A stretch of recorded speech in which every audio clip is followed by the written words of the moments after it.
Welcome back for what will be the last best of three for today. Of course, we still have 3 matches on tomorrow, so don't worry, Siege is not going anywhere just yet. I have joining me the wonderful Raven and the ever-glorious Dev Marta. Welcome back, Dev. You've just finished that cast with Kira, and I want to get your final thoughts.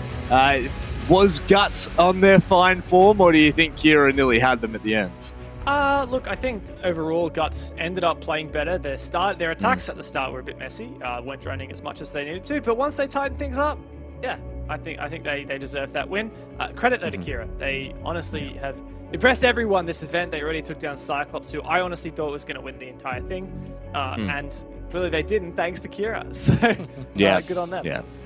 You know what? We're going to take a second, because credit where credit is due. A team that has done phenomenally so far is 7thHeaven this season. You know, they came into APAC South the heaviest underdog, and they have done incredibly well. They're now pushing into the lower bracket, and of course they are in the next matchup. It's CYCLOPS taking on 7thHeaven. Raven, I want to dive into your knowledge here, because I do think that, you know, Japan versus Southeast Asia, I think that this could be a very tantalizing match. Oh, absolutely. Look, I'm really excited to see how this pans out, because as you were saying, 7thHeaven, man, what a stage they have had. We said it a lot during APAC South. We kind of wrote them off. We all had them down low in the power rankings. Boy, oh boy, they have really shown up in stage 1. Here they are in a really good opportunity. CYCLOPS being their old opponents from APAC North, and they've got a chance to really show them up. Look to highlight some players too. I know that all these guys have really been standing up in one way or another. Pika, very consistent. Spirited, the clutch master, referred to it a lot. And speaking of clutches, if you haven't been on social media, ED had a fantastic clutch in the off-stream match earlier. I believe that did get clipped and posted, but look, these guys have been very impressive. Speaking of incredible clutches, one player we saw a little less than one best of one ago, Ganarada on CYCLOPS. Absolutely insane with an ace to secure match point. Dev, this team, we have known them for such a long time, and it feels like they have forever been present and a serious threat to APAC in general, if not internationally. Yeah, absolutely. Honestly, that play from Ganarada as well is probably... I mean, I'm trying to think of a more amazing individual performance moment in Rainbow Six, and I can't really think of one. So that's quite amazing. And CYCLOPS as a whole, look, these guys have been to majors and Six Invitational before as well. So this is, in a way, one of the most high-achieving teams in this entire playoff bracket, probably, you know, almost on par with Fnatic. So this is definitely a team to be feared. It's quite surprising to many people, including myself, that they actually had a couple bumps in the road this stage. They were near flawless, except for, of course, losing to the top team in APAC North Cloud9. And then that really strange best of one loss to Fnatic, which seems like a bit of an outlier, as was their loss to Kira in their opening game. Which is honestly, you know, quite astonishing. I thought these guys were going to win the whole thing, and the fact that they lost that means that the best they can do now is run through the loser bracket and take 4th place by beating in the lower bracket final tomorrow whoever loses out of Fnatic and Knights. So it's been a long trek for these guys, and I think that there's still a chance to salvage their pride. And Raven, of course, we casted their best of 3 only earlier today. It's obviously a lot of Siege that they're going to have to play. Losing that first best of 1, dropping into the lower bracket and having to play all weekend long. I mean, you know, you say that all these teams are prepared, all of these teams are mentally there, but at what point does fatigue just become fatigue? You know, we're looking at multiple best of 3s and now backing it up. They're coming up against 7thHeaven, who in their own right will be able to contest them here. Yeah, and I think the fatigue thing is a factor for all the teams in this. But you practice for conditioning during the season. The scrimming is conditioning. If you scrim late into the night, well, you're getting used to the fact that maybe sometimes you have to play that long. But yeah, look, I think they're really in for a tough opponent. And that's just a bit concerning because, yeah, they did drop that map to Kira. They also dropped that map to Guts in the BO3 that you and I did cast earlier. There really are cracks in the CYCLOPS armor. They looked to be such a strong team in APAC North pretty consistently last year. Same so for stage 1, but coming into playoffs, yeah, it definitely hasn't been that convincing for me. Yeah, you've been talking about dropping maps left, right, and center. Let's drop right now onto the right-hand side of the screen. Maps, bah! Look at that timing, perfectly. We are going to be going to Consulate, Clubhouse, and Oregon. Dev, I'll let you kind of dive into the bands here a little bit more, because I know that you've got your statistics in front of you as per usual, but anything out of the ordinary here? Look, just firstly, Consulate is just Cyclops' best map, far and away. They pick it every time they play it, and like they have not lost it the last 14 times they have played it. So that is their best map. Why did 7thHeaven not ban it? Great question. I guess they're just like, okay, we'll suck it up and play it, but honestly, I think they're just going to have to close their eyes and kind of bear through the pain on Consulate and hope to take the next 2 maps, because honestly, that is going to be a massacre. Unless if 7thHeaven can make me look silly and, you know, break the trend and win against Cyclops, give them their first loss in 15 maps. But, you know, that would be pretty amazing. Going through the veto process, though, Clubhouse, it is Cyclops' most banned map. So I think that's a pretty good pick for 7thHeaven. But yeah, I feel like there's a significant chance this may be done into for Cyclops. Raven, is it as dire for 7thHeaven on Consulate as Dev has painted this picture to be? I mean, potentially. Cyclops is certainly a strong team on Consulate. But that being said, 7thHeaven have played a bit of Consulate lately. They haven't looked that terrible on it. So, you know, they've got a bit of practice coming into this. In terms of the cafe ban, look, I think 7thHeaven have had some patchy experience on it. It's very old, but I will bring up the only result in history that we have of these 2 teams was from July last year in APAC North. 7thHeaven, they got destroyed 2-7 on cafe. So maybe it's really just old PTSD that's carried on to this year. And they just thought, all right, no more cafe. We don't try that. We'll try something else. But look, I'm a little bit with Dev. I feel like Consulate is going to be tough for 7thHeaven. Could tread the territory of 2-0, but we've been surprised by 7thHeaven on so many occasions this stage. I would love to see another surprise before we end. Dev, will history repeat itself? Is there a chance that Cyclops drop a few maps here and let 7thHeaven into the game, or will it be the history that Raven's referring to in APAC North? Look, of course, there is the chance that 7thHeaven can come back on Clubhouse and Oregon, the decider, should we get there, but let's just keep our minds on track with what is right before us. Consulate, Cyclops, 14-0 in the last 9 months is their record on this map. 7thHeaven, you better bring us a good show, because you're going to need it. Oh my goodness, that is a damning stat. And on that, ladies and gents, we are going to wrap that up here on the desk. We're going to throw it over to the casters to run us through our final best of 3 of the night. Xenox and Guz, enjoy. Thank you very much, boys. Yes, final match of the night and final chance for both of these 2 teams to move forward, try and collect a few more SI points and maybe even get into the money. Guys, this is a big match. It's North versus South as well on top of it. I mentioned it earlier in the broadcast that our remaining teams were North and South only, and it feels like it's now this battle between the 2 regions for the remainder of the APAC playoffs starting right now. 7thHeaven versus Cyclops. Winner moves on, loser goes home. Pride on the line and a fair chunk of SI points potentially as well as we head into the ban phase. As Dev said, Cyclops with a perfect record on this map, 14-0. They simply do not lose Consulate, so the tall order to see 7thHeaven be any chance of being remotely close in this map. But stranger things have happened. Welcome to APAC. This is where strange things always seem to happen. Ying taken off the board here by 7thHeaven.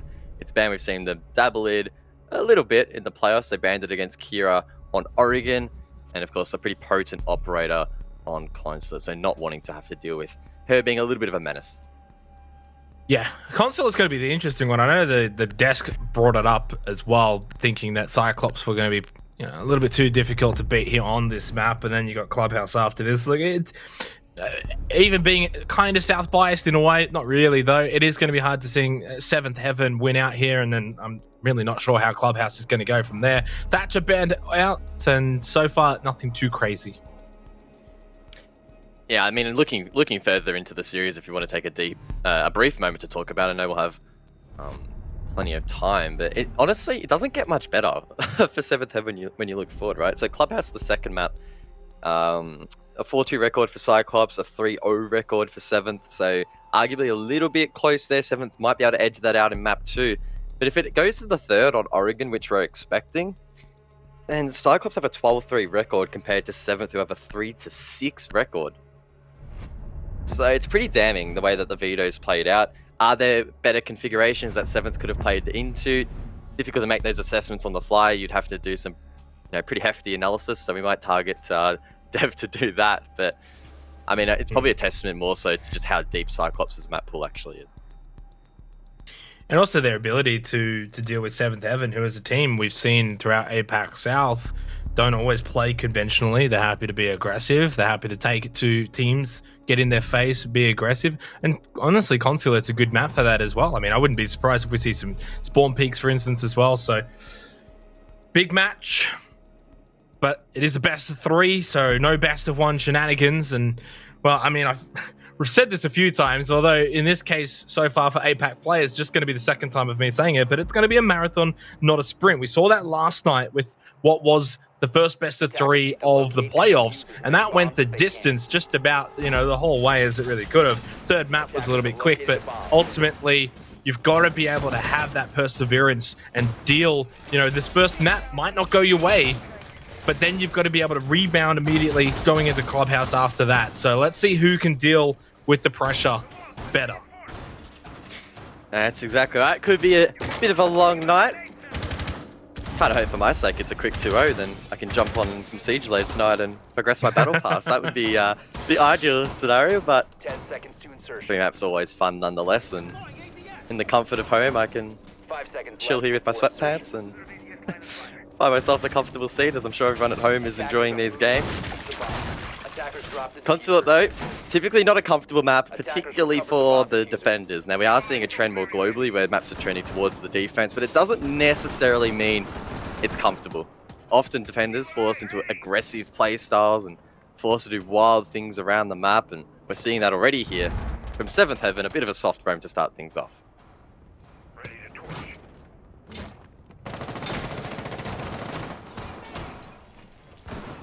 Yeah, I mean, in a way, it's almost not surprising, right, that attackers have been able to win some of these attacker-sided maps today. It's the return to normality, although we will see whether or not that will continue on here. One thing to point out, and I'm not entirely sure if the desk really touched on it too much, but 7th Heaven did play Consulate yesterday. In fact, the match that we casted goes against Mercenaries, and they won that very convincingly, 7-2. A lot of the work from them, though, was on their defense. And so with 7th Heaven starting off defensively first, they really will need to get off to a good start. They've got to deal with this Montang as well. Spirited, often labeled as the clutch master, but he's going to have to do some work in the mid-round. Send out those gas canisters and really apply the pressure back on Anderton, who has been an absolute menace on this Montang this afternoon. He tore Guts to shreds, and he's looking to do the same here. That Spirited taken down, and the hard counter for the Montang is off the board. A big play to get rid of as well as the game goes on, gets to those final few minutes, final few moments. Spirited is the one you want alive for 7th Heaven. They're just getting torn to shreds right now. Aya Gator getting the elimination onto ED. And Suzu's actually looking to stick that plant now on the Maverick, and well, I mean, why not? You've got such a strong advantage. Pika, though, on the Vigil, making a comeback over towards the site, just being a nuisance. Anderton, though, will deal with him. That pistol does still do some damage. It's not all about the shield, and Suzu will get this plant down, and unfortunately for Souffle, history says this is very unlikely that he's going to pull this one back. Very unlikely. Anderton is just an absolute pain to deal with. Really nothing that Souffle here on the Malusi can do. And Anderton just teasing the defender, and in fact locking her out. Oh no, the BM is real. There's nothing Souffle can do. Does find a pick, and now Cyclops need to be a little bit more careful. Anderton getting a little bit risky here, but I mean the time's already burnt down. It really doesn't matter. And the salt, rather, will just be rubbed into those wounds. He gets the pick, and they win the round. And this is already going to be the talking point. I already know it, guys, right? It's going to be the Monty, and 7th Heaven being able to deal with it. In saying that, while the Montang definitely had an impact, it was a few of the gunfights elsewhere on the map and seeing 7th Heaven just kind of get picked apart one by one, which is kind of not like them, especially defensively. So if this is going to be a trend that the Montang is difficult for 7th Heaven to deal with and they can't get these defensive rounds on Consulate, they're really going to struggle. They're actually going to reattempt down below. So the main question that really needs to be answered here by 7th Heaven is how are they going to deal with the Montang? Because I get the impression that regardless of the site, and honestly, just theory crafting, it really doesn't matter on the site, the Montang is going to have a huge impact. For example, down below, you can facilitate pushes down the stairs like we saw in the previous round. A lobby defense, Montang could be really powerful again, even on those stairs for a back push, or even at the main door. You've got above, where again, yellow stairs just seems to be the linchpin. You can push up there with the shield. Like, there's so many avenues that the Montang and Anakin can take on this map. So I'm surprised, one, that honestly he even got through the ban phase after his dominance against Guts earlier this afternoon. But second, 7th Heaven haven't found a way just yet to directly counter it. Sure, we're only one round in, plenty of time, but it's important that Spirited, as just one example, does not die early. He needs to just stay alive. Simple as that. If the smoke grenades are still out there, at least they have something to deal with that Montang. Yeah, and that's not even based off Spirited being Spirited. That's, of course, you know, you're referencing the smoke more than anything. But I'm also going to add on to that and say Spirited himself as a player needs to stay alive until the end, because we know what he's capable of in these 1vx's and at times even 2vx's. He is arguably one of the most clutch players that I've seen, at least in APAC South. I think he's like top 3. So you want him alive. You don't want him engaging too early on. But because of his role with those gas grenades, he is going to have to slow down Anakin from pushing in. And that's what we saw sort of happen in that last round. It is going to be basement again, garage, cafeteria. And I would imagine for Cyclops, it's rinse and repeat, right? Worked last time. Why not just do it again? Anakin getting lit up there by the gas grenades, and a nice little case study there as to why it's important that Spirited stays alive. He doesn't drop first, but Peak does, and it's quickly followed up by ED. Anakin sees that window of opportunity now to push down the stairs, and sure, he can bounce back one gas grenade, but eventually they're just going to dissipate. And with the man disadvantage, 7th Heaven again with 2 minutes left on the board need to hold out and need to perform a minor miracle. I mean, how many times do you see a smoke with one gas grenade left, but there's 2 minutes on the clock? I mean, he's almost out of utility, and he hasn't really done or been able to do that much. You'll get a little bit more damage here. No, Anakin just falls back immediately. That's the final gas grenade. Anakin now has free roam at the bottom of yellow stairs. He can push in. Spirited knows this, and he has to change his position, expecting the push, expecting Cyclops to now be aggressive, knowing that he doesn't have his utility anymore. A bomb has been In an aggressive position, has been pinged out. So Spirited, at best case scenario, might be able to find one here, but should be immediately traded. In fact, he'll find none. Souffle and Ray now left to try and clutch up, and in this position, surely it's not winnable. It's a 1 versus 4.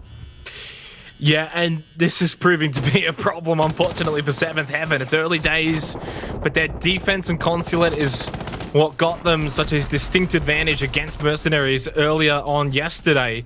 And right now, Cyclops are just breezing by 2-0 to start here on Consulate. Well, we're already 2 rounds in. It feels like this Montang is going to have a significant amount of playtime for Cyclops. There is just no weakness in the armor at the moment that seems to be exploitable here so far from 7th Heaven. And I'm glad Raven said it in our Discord chat. I was literally just about to say it. It's honestly quite ridiculous that Montang just is not being banned against Anatud at the moment. It's wild.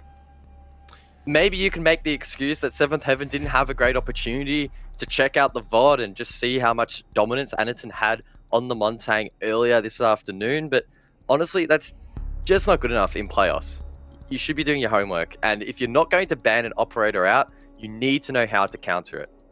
I mean, in fairness, right? The Ying is still a very impactful ban, especially here on Consulate. I don't mind it. So, you know, it's like the lesser of two evils. Which one would you rather play? Cyclops with Ying or Cyclops with Montang? And that's where it just comes down to the best teams doing their homework and counter-strating and saying, right, if we ban the Ying, how do we actually defeat the Montang? If we ban the Montang, how do we deal with the Ying and those Candelas? So that's really just up to the teams, right? You can sit here all day and say, well, why are you not banning the Montang? But then you got to deal with the Ying. And then we'd be sitting here saying, why are you not not banning the Ying. And this is what makes Cyclops such a strong team, is they've got this versatility. They make it very difficult for teams to be able to ban it, because you've only got one attacking ban, guys, right? You can't get rid of both of them. Attackers are heading out to defuse the bomb. Well, we're going to see a lobby hold here from 7thHeaven, or at least the lobby objective, the hold itself, partially above here as they look to extend map control and halt this attack. Interestingly enough, Cyclops actually electing not to bring the Montang on this occasion, which I am honestly a little bit surprised about. I, again, thought that Anaton was one of the key reasons they were able to win those first 2 rounds, but when you have Gatorada on your team, finding opening picks like that so early into the round, I guess the Montang isn't necessarily a requirement. What is that run out from Pika? I like it. I like it. You got to do something a bit different here. You change up the site, you position differently, you get some cheeky runouts, try and get some kills, get into the face of Cyclops, make it difficult for them to push in, get ground. Black Ray, though, looking to get one back here, and Visa. Pika's going to lose that one. And it does tie things up, 3 versus 3, now pushing up these server stairs. Gets taken down, 2 versus 3. Suzu with the diffuser in hand and Anaton alongside. Nade being cooked here over towards yellow. Could be the equalizer. It is half the equalizer. They're halfway there as Ray's taken down. Could be a tricky res. There's no player nearby, but Souffle might be able to get there uncontested and pick that Ella back up. And the biggest difference here is already Cyclops are disrupted, right? They're not playing their style of attack that they would like to play because they've lost players early. 7thHeaven are in their face. They're making these runouts. The way that they're playing this is vastly different, of course. It's a different site, but already Cyclops have had to adjust on the fly. Whereas the first 2 rounds, it was almost like a scrim, like how, you know, like it was practice for them pushing into Garage with the Montang. And it was really just free as you like. 7thHeaven really not offering much. This time they're getting themselves in the round. But the thing that's scary for me is, what do you do now? If you win this, you've lost out lobby press, you go back down to Garage and have to deal with the Montang again. So it's, for me now, 7thHeaven, finish this round off, get the win, but you're going to have to do it elsewhere.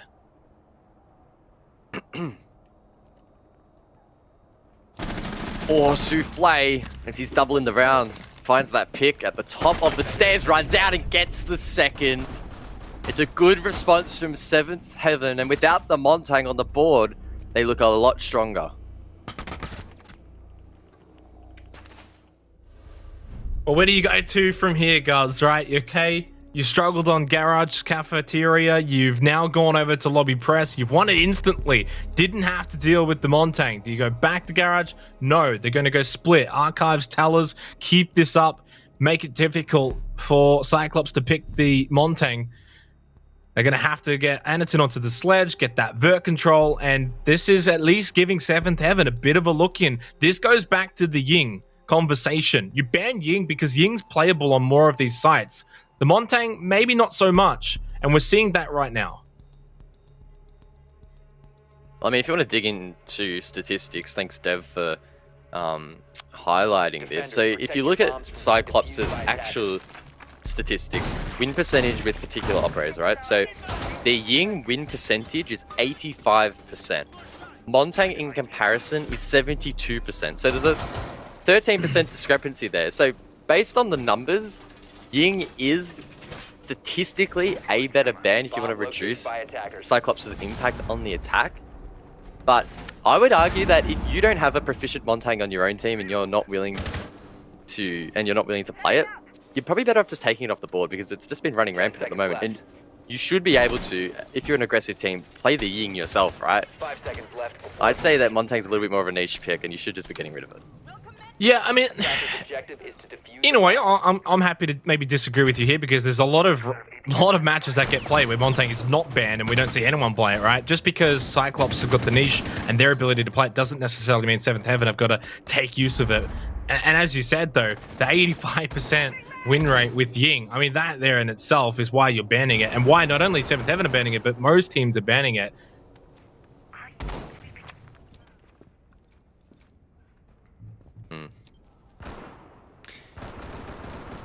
Well, let's focus in on this round. So Souffle is playing over towards the yellow stairs, looking to contest that, keeping in mind that it is an offside hold here from both himself and Pika.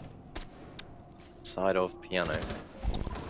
There's a split defense, but keep in mind that these early engagements are taking place a long way away from the objective. Pika has a really nice line of sight into Garage. Drone does potentially spot him out, or at least aware of a vigil above. Dockery call comes through, and that would indicate that CYCLOPS are trying to take map control somewhere. A big pick, by the way. Souffle is a very impactful player for 7th Heaven. The Jaeger off the board, it's whatever. Those ADSs are down, but you do lose the star player, a fragger at that. Black Gray compounds it even further, getting the second kill, taking out Edie.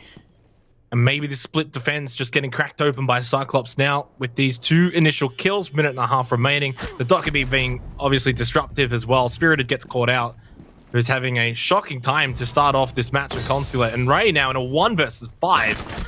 Gets one, actually has the diffuser as well, but he has literally no health, and they all know where he is. Nowhere to run, nowhere to hide. Only a matter of time before he gets caught out.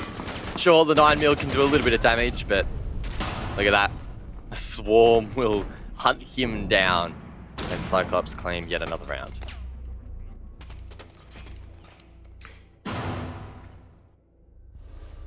Yeah, it's hard to say right now that 7th Heaven are in this, because 3 attacking rounds for CYCLOPS already is seriously impressive. I mean, the stats don't lie. In North, I mean, I won't lie, I don't actually have the amount of games played of Consulate, but a 67% defensive win rate in North, APAC North.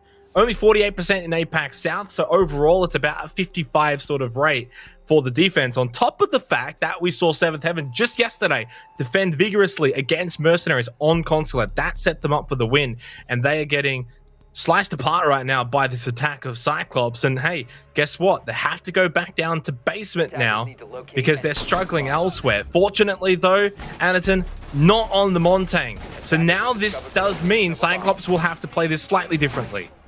Yeah, I think CYCLOPS have looked at the scoreboard and said, yeah, all right, we'll show a little bit of mercy here. We don't want to end this game too soon. We want to, allow everyone in the chat to get their packs, and that is very generous of them, I must say, not wanting to end this one too quickly. I mean, on a serious note, I would be interested to actually know why they're not electing to bring the Montang. Despite its success, maybe a little bit scared that 7th will read into it eventually and alter their plans. 10 seconds to insertion. Either way, though, Anaton now playing on that sledge, and I'm sure he can still do a lot of work, particularly vertically.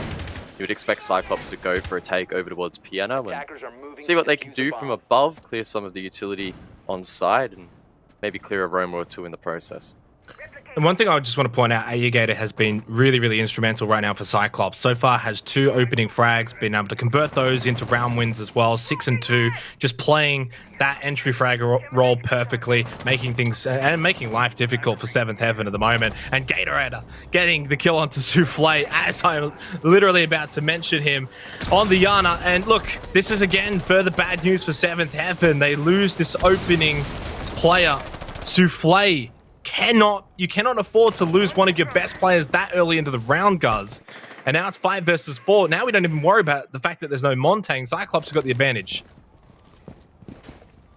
With the breach opened, things start to look difficult for 7th Heaven. 2 minutes still left in the round. It's a 3 versus 5 as the smoke play is down. It's a lot of that Plantanol taken away. Ray does, of course, still have the evil eyes that he can play off. Pika on the top floor trying to find a pick. There's so many outside, but he gets spotted. That will force him back, and surely CYCLOPS can convert this round. Man, Spirited really struggling as well. 0-1-5, another player for 7th Heaven that you sort of look to. Him and Souffle. Ed is just all by his lonesome. This is a slaughter on Consulate. At least not a flawless round by getting the kill on Gatorade, but CYCLOPS are just on another level right now and making life hell for 7th Heaven. And it does feel very dominant in favor of CYCLOPS, but I think it's also important to give this some balance, a bit of context, and remember that it wasn't that long ago where Consulate, globally at least, was very much leaning in towards the attack, and it would not have been an anomaly to see a 5-1 lead on an attack and then for another team to bring it back. So it's not panic stations just yet. Considering it's Consulate, I'm not too worried. I will say it's concerning for 7th Heaven in the fact that CYCLOPS are actually bringing a pretty varied lineup on their attacks, and it tends to be working for the most part outside of that 1 round loss. So it does prove that they're not heavily relying on one strat or another lineup, for example. They're quite diverse, and 7th Heaven are really struggling to get an in on any of these rounds. They're not looking like they're in a great position to win any of them and losing out. They're simply just losing early picks, 3 versus 5 on most occasions, and from there it's an impossible task, really.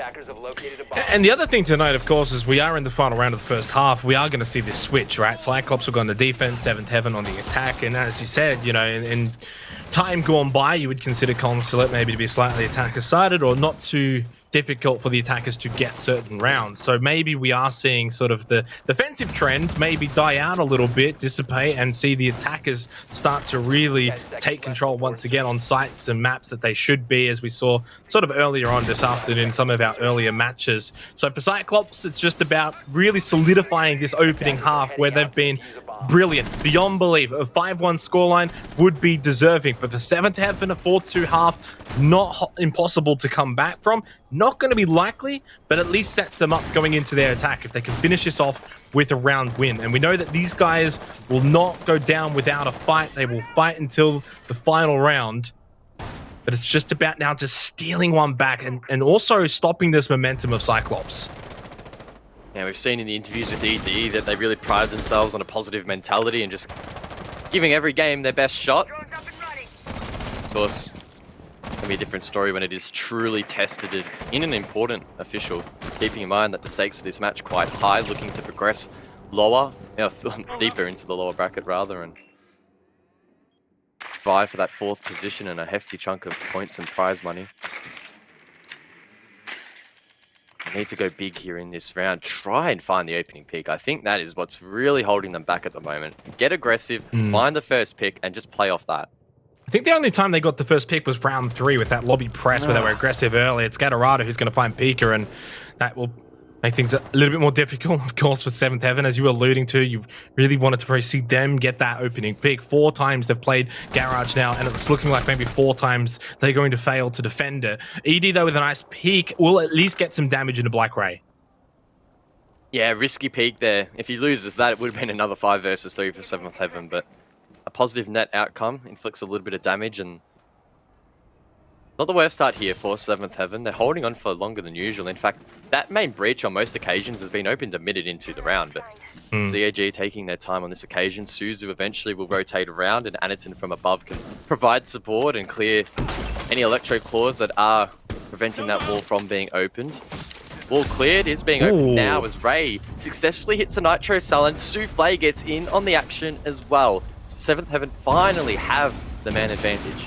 Yeah, just a little bit more stagnant and slow from Cyclops that allows 7th Heaven to find these peaks. Most importantly, they're staying alive. Now, Ray's going to get super aggressive here with the peak out Garage. In fact, he whiffed it for the most part. Suzu was able to stay alive, get some extra damage in. Gator was the one who did then get the kill. 2 versus 2 now with Gatorado, who started it all. Now getting Spirited, taking out that Smoke, who still had a few gas grenades left in the back pocket as well. They have Diffuser. There is still time. 30 seconds left, but Edie and Souffle know where this attack is coming from. When push comes to shove, who will win out the round? Gatorado position over towards the chassis, needs to try and commit to the plant, but his cover's been blown. It's now him all alone against ED and Souffle. Can he find the first? He lights the Malusi up, but it's not quite enough. And 7th Heaven bring back the half 4-2, and it's not a bad result in the end. No, it's actually really good, and they really needed that round. It was the 4th time that they were defending basement, and they finally defended it successfully. It was also the first time, and it was the round of firsts, guys, that the opening kill did not translate to that team then going on and winning the round. So some trends broken there by 7th Heaven. Maybe they can break new ground here on their attack as well. Get this scoreboard ticking into their favor. Ride this momentum. It's not much, but they can, of course, build it, right? 4-3, bit of scoreboard pressure starts to mount onto Cyclops. So this is nowhere near done just yet, and it is only the first map of this best of 3. This is a long way to go for this series. Defenders, protect your bombs from being defused by Yeah, attackers. long way to go. Cyclops on their first defense will elect to go down below, so following a similar trend to what was established by their counterparts. Cyclops, of course, were successful in their first 2 attacks on this site, so you'd hope that they would have their defense down pat as well and might be able to extend this lead into the half. Of course, easier said than done, and a pretty solid lineup from 7th Heaven will be difficult to contest. They're bringing Spirited as the one and only hard breach, Twitch to help with that clear, and a lot of vert opportunities as well. Pika with the skeleton key, Jackal with the shotgun, Souffle as well. Attacker's objective is to locate a bomb and Lots of different avenues that 7th Heaven could take in approaching this site, but in this current meta, you would probably expect a garage clear.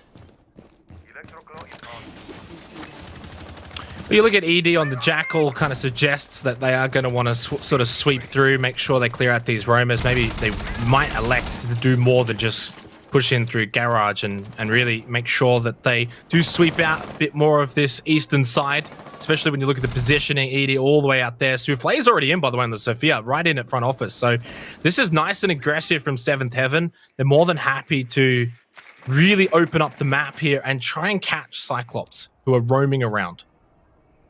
Souffle looking to gain intelligence on the top floor, drones out. Long desk and meeting. I think the call will come out that the coast is clear, and it's up to the attackers to play off that call and gain control above. Again, the likes Pika with the skeleton key can begin to establish lines of sight. It's important, of course, that they don't let this roam clear drag on for too long, because we're already a minute into the round, and keep in mind the site is on that bottom floor. Ray straight into meeting. The other thing to keep in mind, of course, time. Minute 40 on the clock here for 7th Heaven's attack. Spirited with the diffuser will eventually look to either push in through Yellow Stairs or Garage itself if they can get it open. And it's going to be Anderton who actually gets the opening frag onto Pika, who is struggling. 2 and 7. Usually a star player for 7th Heaven in finding these frags. Edie is just trying to track the tracks and is just going to be swung on by Anaton. Nice flick from behind. 8 and 2, and has been so impactful beyond just the Montaigne Guz, even with a gun in hand. And Cyclops with a 5 versus 3, they'll look to rotate back to site. I think they're trying to maybe pop the hatch open, and they do so eventually. I think they gain it from below, but the damage is being done. Souffle doesn't check his back. Oh no, Gatorada finds that pick. Black Ray will find the final one, and Cyclops will flawlessly take the first round of the second half.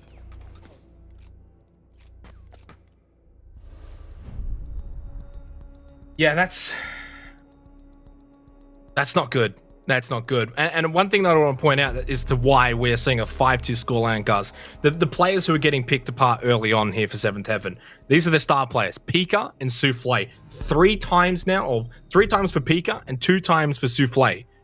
You need these players alive. You need them running around and finding kills, especially players like Souffle more than anything. And we know what Pika's capable of as well. It makes it hard to get kills if players like Souffle are off the board nice and early. And then you've also lost Spirited once or twice as well, who's really good in the clutch. You're just losing players too early, constantly at a disadvantage, and that's full credit to Cyclops. By attackers. Bomb located by attackers. Well, we turn our attention now to lobby, and we'll see a bit of a different dynamic. Different. Can't even get my words straight. Different that was dynamic. Say it nice and slow. And we'll say it together. Nice Dynamic. Different. Dynamic. D-Y-N-A-M-I-C. Wow, that was brave of you. Dynamic. Thank you. I am very stunning and brave. Thank you for that. 10 seconds to insertion. Yeah, so in terms of different dynamic in this round, you would expect 5 seconds.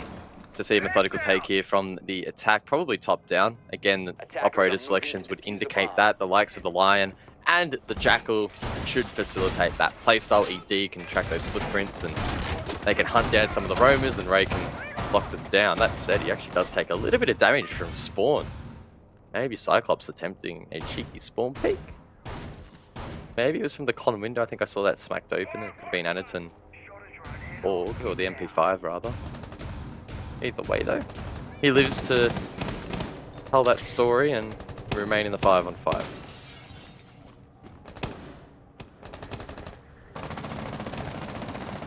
Big Brother's coming in for Overwatch. E1D going to be utilized nice and early from Ray. I think that's probably just to allow his teammates to push in through admin side and look to just get this sweep across east to west and clear out, get control of meeting above and look to get that vert control.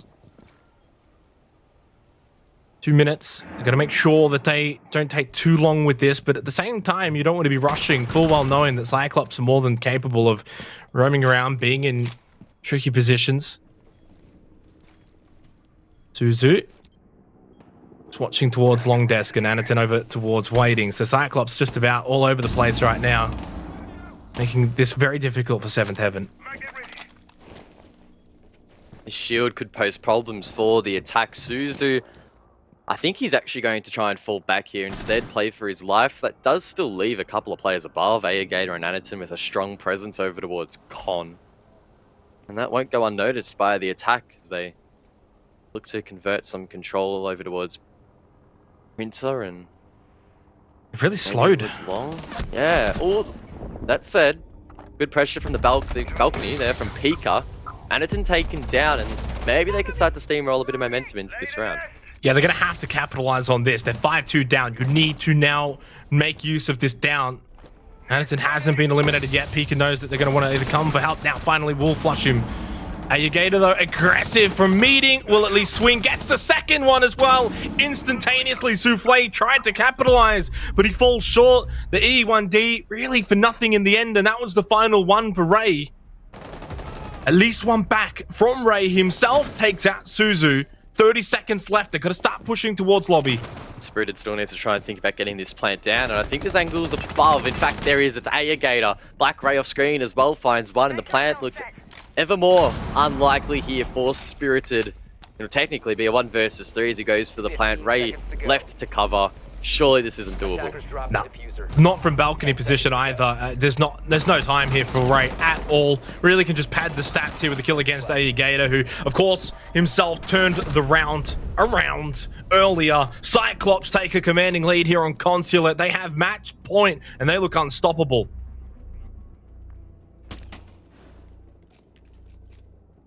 Good work there from CYCLOPS in the late round to hold on. Decent control mounted above. Unfortunately for 7thHeaven, they found it really difficult to flush that out. This map feels like it's flying past, and CYCLOPS already on match point. That said, as the analyst desk framed it, and us as well, this should be penned in on almost every occasion as a CYCLOPS win. If CYCLOPS do win this map, they'll extend their record on Consulate even further. It currently is their best map. Their record 14-0, so it'll be extended to 15 if they manage to take this best of 1, and so far the signs are pointing into that direction, very much so. And I think it should be said that CYCLOPS have been very impressive to watch here. You know, I'm more than happy to try and root for the little guy, the underdog guys, you know, especially being from APAC South. Ourselves, 7thHeaven have been amazing throughout the season and the stage as a whole, but they are getting taught a lesson right now here on Consulate in every way, both attack and defense. They're struggling to get into this, and a 7-2 scoreline would be fair.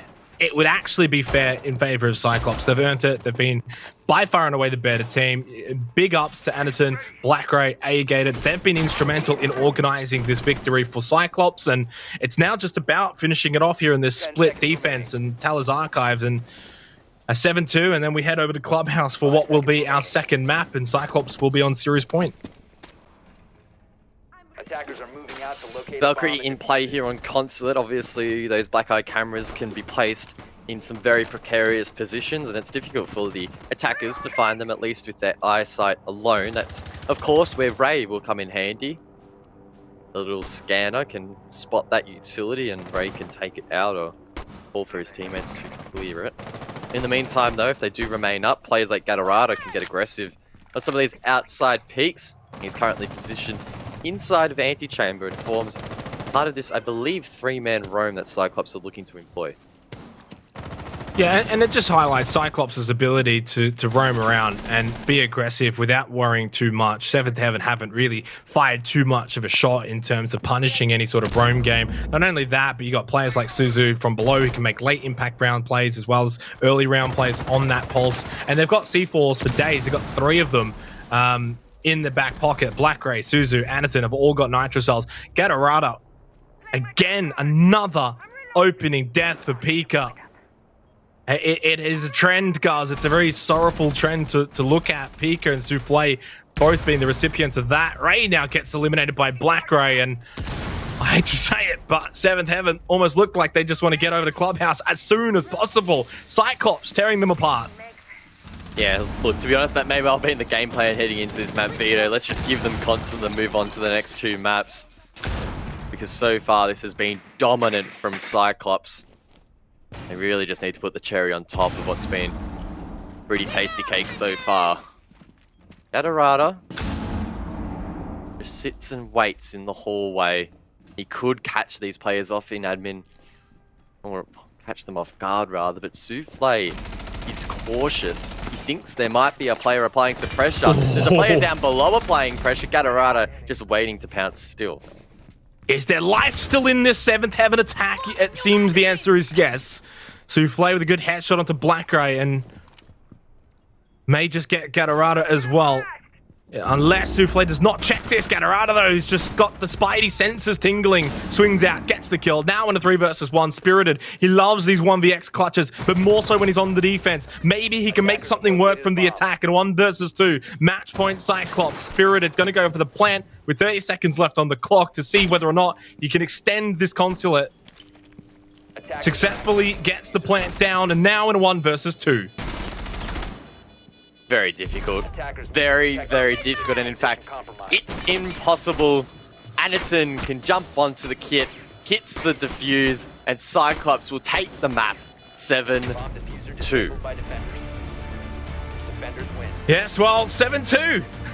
Quick and easy as you like from Cyclops to start this best of 3 series. It feels like we just loaded into the map and, well, we are already exiting Consulate. That was quick. 7-2 in the end. Not quite flawless, but damn did it feel like it from Cyclops. Yeah, they put on a little bit of a show and they provide the expected result. At the end of the day, the key suspects there for Cyclops stepping up, doing the job that is required. And if they can, I guess, continue this momentum into the rest of the series, then, well, maybe it could end up being a 2-0. I mean, the series, more like the playoffs as a whole. I can't recall if I said it on stream or if I said it off stream, but I feel like Cyclops is the team that is going to be able to run the gauntlet, that entire lower bracket. I'm pretty sure I did say it on stream. And look, if they're going to play like this, guys, they're going to be so difficult to beat. They're one round away from putting themselves in a position where they will then play the loser, of course, of that upper bracket final that starts tomorrow. So they are looking impressive. They're looking very difficult to stop. That consulate was perfect. Of course, it is a best of 3 though, guys, not a best of 1. So they're going to have to back it up on Clubhouse. Yeah, I was a little bit worried that maybe Cyclops were one-tricking the Montang and that was the only thing allowing them to win a lot of these rounds. But we saw a diverse selection operators from them in the first round. Their defense just as solid as well. So even in a theoretical world that they don't, this being 7th Heaven, don't elect to ban out the Ying in map 2 and the Montang slips through, then yeah, I still think Cyclops probably have the edge in terms of their diversity and their depth, but who knows? It's of course not going to be their map pick, and surely 7th Heaven has something up their sleeve. Yeah, look, I think you hit the nail on the head there, guys. As always, you've got the brain behind the glasses. Let's, though, see what the desk has for brains as well, because they're quite smart as well. Let's throw it back over to Dev and the boys. We got something for brains over here, that's for sure, but I guess I don't really know what's going on anymore. Dev, what a very interesting game we've seen. It was an absolute onslaught from CAG. I think it was to be expected, but you definitely prefaced that map that it was 100% Cyclops and there was no chance to 7th Heaven. Yeah, look, the stats don't lie. 14-0 now, a 15-0 record on Consulate for Cyclops. Like, it's their favorite map. There's just no doubt about it. It's just such a strong map for them, and you want to ban it out. If you don't, if you let to ban something else out, then you better be ready for Consulate. Clearly, 7th Heaven were not ready enough. 7-2 is quite a dominant scoreline, but honestly, it could have been even more dominant the way that played out. Like Guz said, we saw the Monty come through once again for Cyclops becoming a bit of a trend. 7th Heaven banning out the Ying instead. Yeah, I guess hard to make an argument there either way, but no doubt about it, that was very, very strong showing from the Japanese. You're talking a lot about bans there, Dev. I'd love to get your thoughts on this, Raven, leaning into, vetoes and operator bans. What are your thoughts in terms of going to consulate? It was obviously a little bit of a death trap for... oh, sorry, goodness me, I nearly died then. 7th Heaven. And now we move on. So what are your thoughts on the bans as they are? Yeah, look, I think this is where the O3s are always so entertaining and tough, is that the veto system goes 1 ban each, and then you pick your maps, and then the remaining bans come out for this before decider. So you only get to ban 1 map of your opponents that you think is probably going to be their strongest against you. Sometimes there'll be a few where you just know that it's going to be really tough, but you just don't get the opportunity. They're probably going to pick it. You have to be ready for that. I guess 7th Heaven decided Consulate was going to be, again, this whole lesser of evil scenario. Turns out it was super evil. Didn't work out very well at all. And look, maybe it's the same with the operator ban. I personally would love to see Montaigne banned, because I know the Ying is super strong for Cyclops. There is no doubting that. But the Montaigne's also proving incredibly strong, and teams aren't countering it. So I feel like, why not just give it a crack in a different direction? Give it a crack and roll the dice. That's what it feels like when you're up against CAG, in terms of not just banning out operators and maps, but also when you play them, it's pretty hard to keep track of them. Ladies and gents, we're going to go to a short break. On the other side, it could be our final map. We head to Clubhouse. We'll see you in a minute.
Before you stress up the groove, the energy a little different when the blessings accrue. Hey, who you talking to? Just know I ain't no regular fool. Could be anything in the world, but I can never be you, because I stand tall like I'm on my tiptoes. Baby, you think a little too small. I got big goals, baby. Hey, where the money at? Look, I just need the info. Pronto, I go and get it and split it with my kinfolk daily. And I'm the type of that might change my number on you. Yeah, that's how you react when people took a slumber on you. Pretty brown skin, baby, I can see the summer on you. You see all the bread, and I know it make you wonder, don't you? Ooh, I ain't surprised at all. Seen them rise and fall. Went up the mountain, it wasn't hard to climb at all. At the top, I found some relief. I finally got some peace. Carry on, but please don't mess up the mood.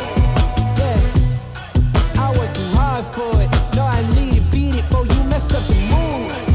Yeah, ooh, I worked too hard for it, and I need it, so please don't mess up the mood. Don't mess up the mood. Don't mess up the mood.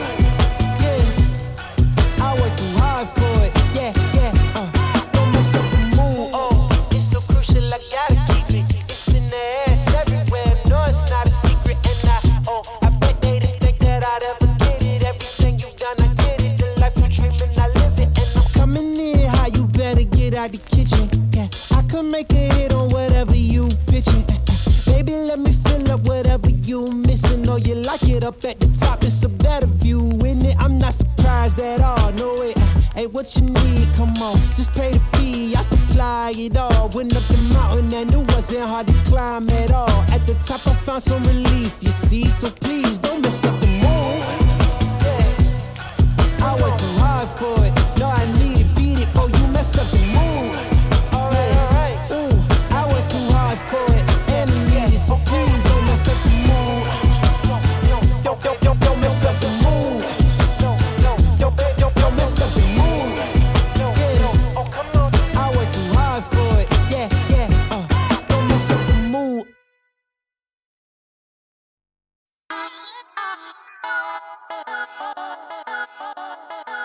Hey yo, the rain was steady pouring, heard the drops of drizzle meant to be. Chilling in my crib, no doubt, peep the scenery. Telephone rang, then it stopped before I could answer it. I heard a knock at the door, so I answered it. And with Jermaine, he had a little situation. Beef up on the block, and orthodox that led the confrontation. He said these cats be acting hard on the block, and they be pumping weight and holding, so Dwayne got shot. Now see, Dwayne was just a knucklehead, but still with his cousin. And I'd be wrong if I ain't help him when it's beef, he gon' rush him. He said, listen, homie, ain't no time for discussion. Motherfucking pressure's rising and it's boiling the bustin'. So if you with me, then you with me, nigga, make it.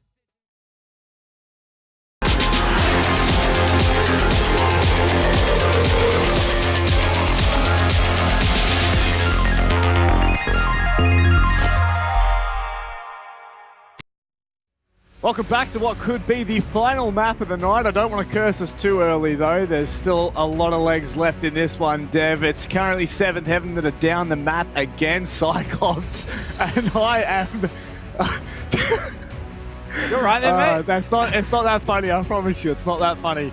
I am looking forward to 7th Heaven. You need someone to come and save you, bro. Just let Manic just sit there and wallow in his hysterics for a moment. 7th Heaven!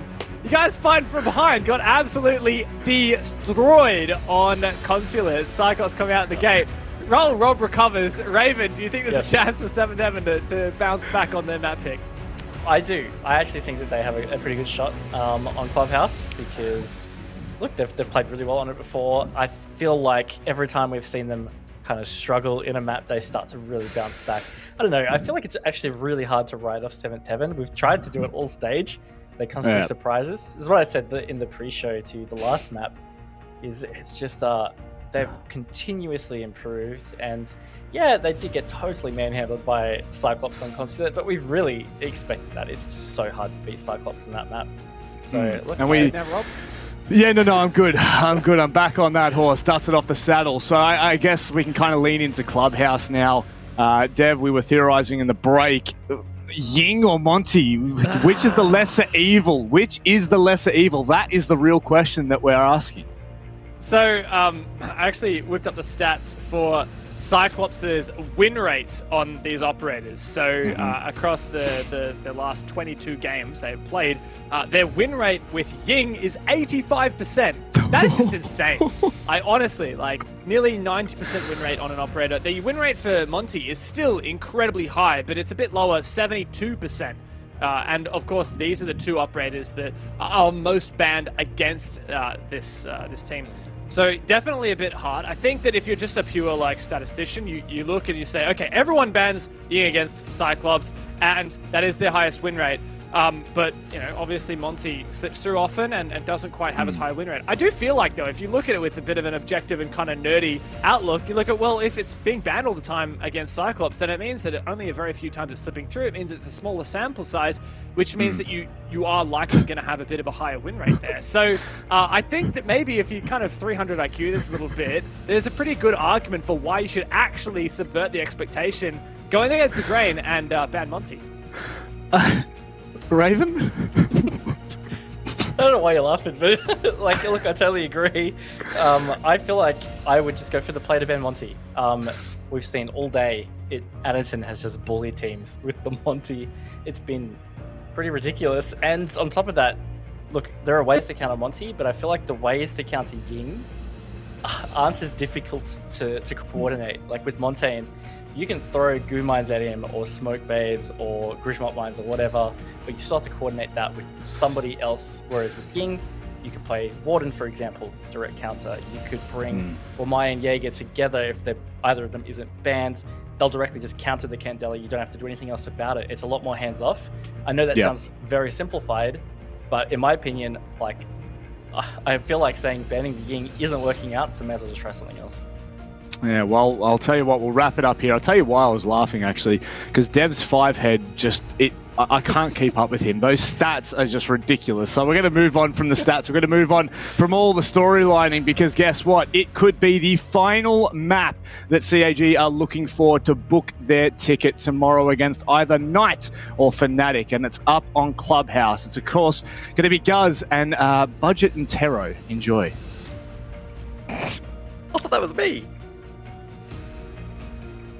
Look, all I can say is I apologize to everyone for the unprofessionalism of our host there. He couldn't even contain his laughter, Guz, for more than all of 2 seconds. Look, I'm very much excited, though. Of course, we've got still a big matchup here, big best of 3. CYCLOPS looking to finish off 7th Heaven, book their place into the, I don't even know what it's called, lower bracket final, I guess, Guz, where, of course, they'll still be battling for that 4th position. Yeah, look, obviously a big mystery heading into this map, and I would still actually, I think the biggest mystery is to know, what was Matic laughing at then? I think maybe he was looking at your rank stats, Xenox. Is that a possibility? May have.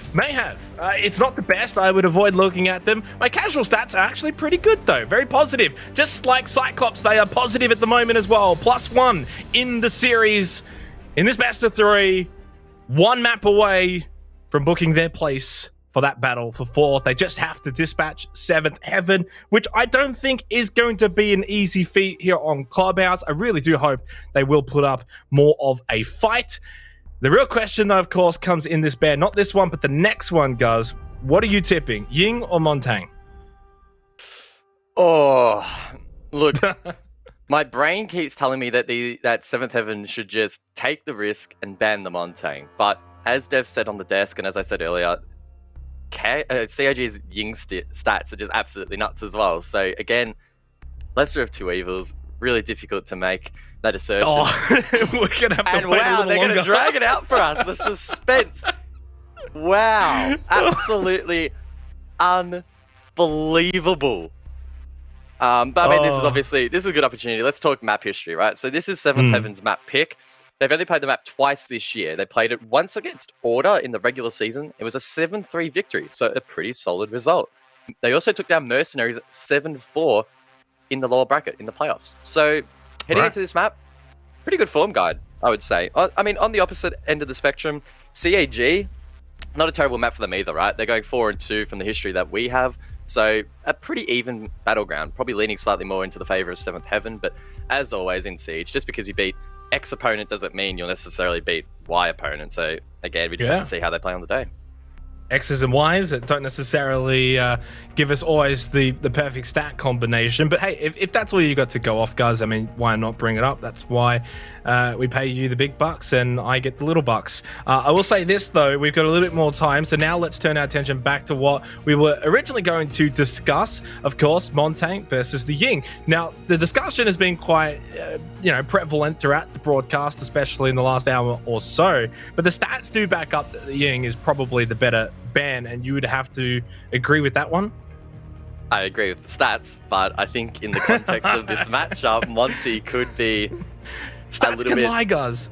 Like I was trying to say earlier, right? I feel like if you ban the Ying off the board, you're relying on Anaton to not have a great map, which he hasn't been having so far. If you flip it around and you ban the Montang out, Ying is an operator that has more flexible and more teams feel comfortable on her, right? That's not so much the case for the Montang. So if you leave the Ying on the board, 7th Heaven, I feel like are a team that could abuse that, right? When they play confident and fluid, I don't see any reason why they couldn't try and incorporate it into their own game plan if she's still available, right? As opposed to that Monty. So again, we're gonna have to wait and see exactly who gets banned out, unfortunately, due to the DC. Either way, CAG probably still in a decent position because obviously you only get that one attacking ban. And can I say as well, guys, this is quite hilarious that this is such a topic point because we don't even really see Ying or Montang really that vigorously throughout the region. And it's going to be the Maverick ban. So the whole discussion just gets thrown out the window because it's Maverick. So, hey, look, now do they play both? I don't even know anymore. Now they've got to make the decision. What do they pick? CG, they're going to have a 100% win rate. They'll just bring the Ying and the Montang and no one's going to be able to see what's going on. So talk about a plot twist. Yeah, that is very surprising. ED and the team keeping us on our toes and making us look a little bit stupid. But look, numbers don't lie. And 7th Heaven taking a gamble there. Sure, Maverick in the context of a normal Clubhouse game you wouldn't bat an eye at it. It's normal. It's expected. But considering just how prevalent Ying bans are against CAG and just how prevalent the Montang has been, to see neither of them banned out is a pretty significant storyline. I mean, look, we don't see too much Maestro gameplay, Guz, at least not recently either. So, I mean, you can kind of raise your eyebrows a little bit to that one too here if you want. I will say, though, ultimately, this makes it a little bit more exciting. You know, we spoke about Ying, Montang. Now it's like, okay, they're both on the board. Now what do CYCLOPS do? Do they even play them at all? At the moment, from what we've seen in the first round here, oh, they're on defense. Oh, jeez. I get too excited, getting too ahead of myself. We will, of course, have to wait till the next half. Then we will see what they do, guys. But it is going to be 7thHeaven attacking first. CYCLOPS on the defense. They do elect to go Church Arsenal. No surprise with that one. And judging by their lineup, though, it does look like they will employ a bit of a roam game above. Yep, could well be Defenders, the protect case. your bombs from being defused by attackers. Now, interestingly enough, Mute has actually made it through the ban phase. Gator selecting him on round number 1. I would expect he'll be a prevalent pick throughout this map. If CAG elect to roam above, Gator will likely place those jammers to protect the balls and some of the entry points for drones, make it more challenging in combination with those Mozzie pests for those roamers to be discovered. So we'll have to see exactly how that utility is employed, but that's the way I would expect it to be played. And with Anderton heading above, I'd say it probably will ring true. 10 seconds left. So as we enter into Clubhouse now, a bit of a stalled out pre-show discussion due to, of course, the disconnect. We're finally into the map. A bit of a recap, a bit of an update for those who have maybe just tuned in or wondering what's going on. Of course, for CYCLOPS, they've already won out on Consulate 7-2. Very convincing for 7thHeaven. And that's it. They've got to win now. It's do or die. They've got to win the next 2 maps if they want to keep their APAC playoff hopes alive here in the lower bracket. And I was right, by the way, guys, when I said before, the winner of this match moves on to the lower bracket final, where they will await the loser of Fnatic and Knights. Blackray getting aggressive over towards the front door, looking to see if he can deny drones on the entry. Of course, those drones are likely looking to head above, gain intel on the roam, and allow the entries to capitalize. Blackray gets aggressive. He was spotted momentarily and likely will be forced back. Yeah, and CYCLOPS, of course, we're not too surprised to see them get aggressive at times, getting the face of 7thHeaven. On Clubhouse, you maybe don't expect it as much. It is a bit more structured, and any sort of engagements are going to be a little bit more confined towards maybe around that kitchen area, then fall back down main stairs, and then just sort of turtle on site with the last minute to go. So intrigued to see how long Blackray is going to hold this position, guards, on the Mozzie. That's caught my eye. And Gator as well, extending back out over towards Bar. ED to get the first pick though, and that's Gatarada taken off the board. One of the roamers dealt with, but Anderton with a quick response almost finds another, but he himself will be sent to the grave. So it's a 4 versus 3, the attack with the advantage, and it's a decent roam clear from 7thHeaven. Yeah, CYCLOPS maybe just a little bit of an overextension, but it's not even the 2 players that I touched on actually that were extending. So Anderton gets caught, Gatarada gets caught as well. Blackray though does find one where we last saw him above. Now he's in lobby. Oh, surely gets a second. Yes, that's Ray downed. Souffle though with a quick retrade now makes it 2 versus 2. What a messy and bloody round to kickstart Clubhouse. Minute left in the round. Peak is still up, along with Souffle. 2 good players for 7thHeaven on the attack. A lot of options available here for the attack. Avenues have been opened up, and they just need to communicate with one another which of those avenues they want to commit to. Gator's in a power position over towards the AK rack, and Suzu has control. Inside of Church, lights up Pika. It's now a 1 versus 1. Gator was dropped, and now Suzu's left to clutch. Pika down, Souffle low on health as well, so not exactly primed material in terms of being able to win this out. There's a ping as well, so I don't think Suzu's going to be able to lose it. Oh, Souffle gets off of it, swings out, catches Suzu off guard. 7thHeaven will take the first round here on Clubhouse. Cheeky little 1 versus 1 there to close things out. Ultimately a close round there from 7thHeaven, but they did some really solid groundwork. I mean, their top clear was strong. Their mid round was well thought out, and sure, it got a little bit dicey towards the end, but they did manage to get an attack on basement. And we have seen previously throughout the regular season and even the playoffs, at times basement is notoriously defender-sided. Like, I am talking near or at 100% defensive win rate on occasions between particular teams, whereas 7thHeaven have already done a good job to at least get 1 on the board. Definitely agree with you guys, but I will say that opening round doesn't necessarily dictate the match as a whole. It is just one. Cyclops may just look to Protect your bombs from tighten up a little bit. It's probably the right way to say it. They were aggressive. They were roaming above. They lost some players early on. They gave 7th Heaven a really good look into the round. And 7th Heaven, to their credit, they are a strong team. If Cyclops is 5 or 10% off their game, 7th Heaven will be able to find a way to win rounds and get on the board, and they did just that. And most importantly, it's good to see Souffle 2 kills. That's got to be good for the individual confidence, but also as a team, right? Everyone was on the board except for Spirited, so everyone's getting a few kills, a good round win, resets the mental as well, the mental aspect of things for 7th Heaven. If they can get a few rounds, maybe get a small lead, they will feel comfortable here in Clubhouse. 5 seconds to insertion. Attackers are moving out to locate a bomb and defuse it. Extension again here from CAG. Wasn't as strong as sometimes we see in the last round, but they did do some damage and wasted the time of 7th Heaven to at least some extent. They'll be looking to, yes, strengthen that blow, if you would. Just a little bit more. Suzu elects to go down below, and I think that leaves 2, maybe 3. In fact, Roma's up above, so it's quite aggressive. Yeah. Might tend to usually see like a 2-3 split, 3 down below, 2 above. But as you said, Cyclops is going to employ a pretty aggressive roam. They may not hold onto it for too long. It may look to fall back, but even Gatorada being over in Con on the Legion, just making it so that 7th Heaven have to force themselves into top-down clearing from 2nd floor down to 1st floor before they can then reach Church Arsenal. So it just buys a lot of time as Black Ray actually getting the opening pick onto Spirited. There is one back. That's Ray onto Anaton, pushing in through now Bedroom towards Con. And this is what Cyclops don't want. The main objective, obviously, is to find these picks, also delay for 7th Heaven into this top-down clear, but you don't want to be losing players. If you go down like this, we saw what happened in the last round, 7th Heaven get a really good look in on this basement site. Gatorada now needs to make a calculated decision. Does he try and rotate back down below, or does he make a final stand in towards Cash? It looks like he's going with the latter option and expect him to drop eventually, but in the meantime, he is wasting quite a bit of time. Actually, he doesn't waste that much. Pika from below cuts off that rotation. That window of opportunity was very small and not capitalized upon there by CAG, and now that leaves Black Ray alone inside of Garage, but he might not get droned out.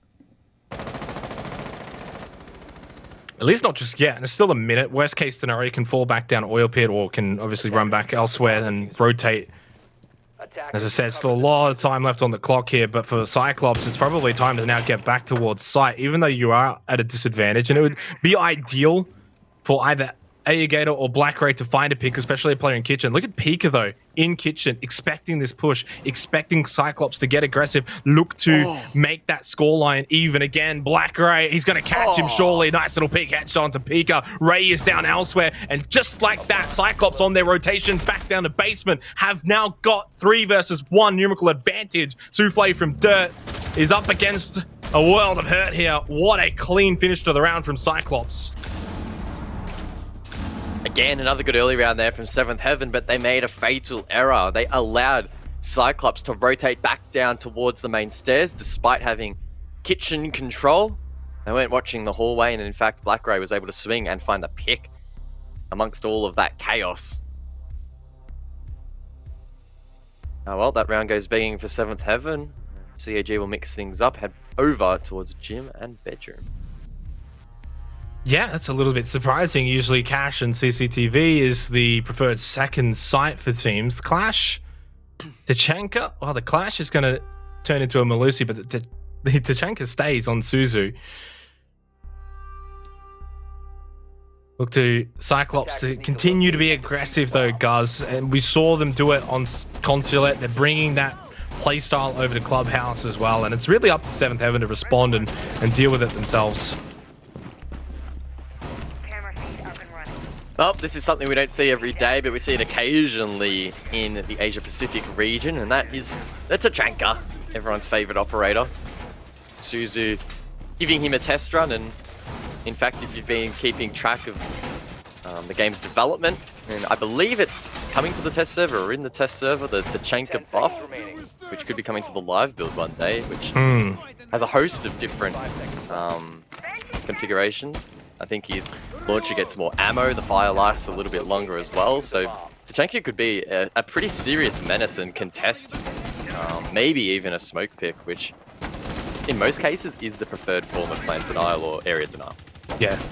One thing to note here, we've seen the reinforcements actually top red wall, so they've got no deployable shields, which is why we're not seeing Cyclops hold that top red position. Instead, they're going to actually hold inside a cache. They've got the Tachanka as well, which can deny a lot of that ground area as well in CCTV. And when they fall back as well, back through con, can actually deny a bit of cache too. So Suzu will play as a Frostmat at the moment, sitting behind that reared wall. And of course can shoot over and I would imagine at the kennels wall by a lot of time. ED just droning in through now for 7thHeaven. So a little bit of a different defense here for Gym Bedroom than what we tend to see, which is nice. It mixes it up a little bit. Ray going to get eliminated by Black Ray. Oh, tongue twister there. Spirited does find a pick, actually though back immediately for the retrade. Suzu is dislodged from below. Good intel, or maybe hindsight there from the attack. Pika doing some good work, and Suzu in a panicked fashion will send out some of that fiery ammunition. The incendiary? Yeah, or you could use that word. I like fiery too. I just couldn't think of it, so I went with fire, because it looks like fire. It is fire. Oh, Suzu gonna get eliminated by Pika. There's a trade back though, Souffle getting that one through the balcony window. Minute 20 seconds left, and now is a 3 versus 3. For the most part, 7thHeaven doing all right here. They've opened this up in terms of the fact that they've already taken out the Tachanka. The Jaeger's gone as well from Black Grey, who was roaming down below. Sight is there for the taking for 7thHeaven. They do still have ED alive as well on the Ace, along with Spirited on the Thermite. So it can open up these walls if need to late into the round. They will have to, of course, pick up the paces. There's only 55 seconds left. It does look like Jacuzzi is open from what I can see through those broken walls. Spirited taken down. As we see, that wall is in fact open. That means that the diffuser is not in the hands of the attack. It's Souffle and ED are isolated. This will be tough with not much time left, and Aegator should be able to secure the kill. May have seen that the diffuser has been dropped as well, and that increases the difficulty for the attack. Souffle does tag up Anaton. 24 seconds left. Gonna have to make the desperate push now onto site. In fact, they're probably almost at the point where they're gonna just get the frags onto Anaton and Aegator. Those Banshees are going to be very annoying to deal with as well in Logistic. Edie just slowly taking his time, maybe a little bit too slow. Aegator will take out Souffle, and they know through the sound of the Banshees coming out from Logistics. Nice swing from Edie. Aegator just has to hide. You don't even have to go for the shot. Run as fast as you can, and he does just that. Cyclops win the round. Just barely, though. Ring a Rosie there over towards 90 and Bathroom, and Cyclops edge out on top.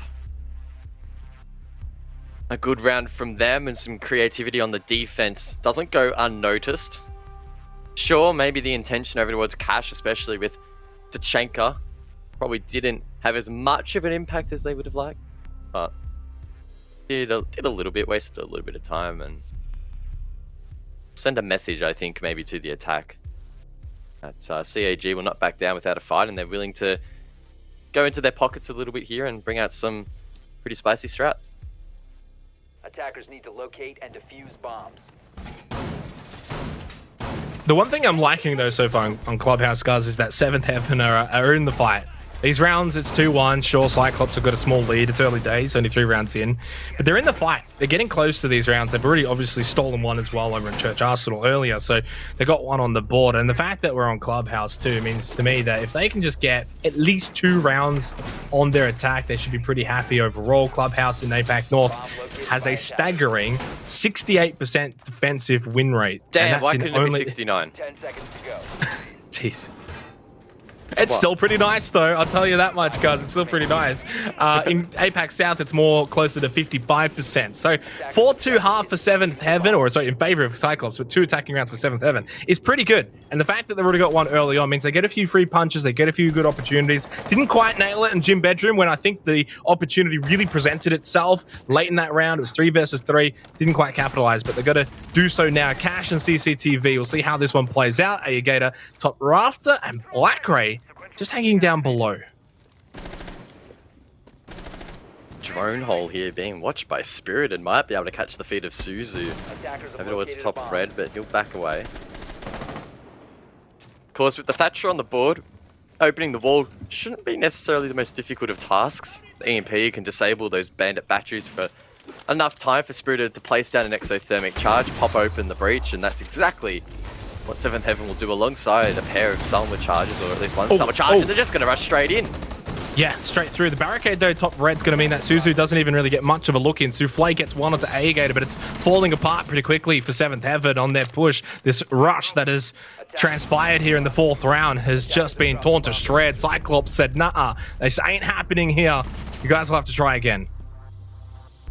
Yeah, a little bit concerning there from 7th Heaven. I like the intent there to try and get in the face of their opponents, but the fact that the diffuser was taken so deep when maybe in an ideal scenario, a more default plan over towards the default could have actually paid off, or could have been a little bit closer, but well, all in hindsight, and at least for us, we don't have to sit outside and ponder for 3 minutes as the attack work out what they want to do. The rounds, you know, it's nice and over. We have a result already, which is pretty nuts in Siege. Doesn't happen very often.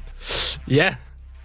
Look, I don't mind it in a way from 7th Heaven. Try and catch Cyclops sleeping a little bit, see if you can just rush in, find a pick or two, get that advantage, and then just trade from there. It was always going to be a very messy round when you elect to go for that rush.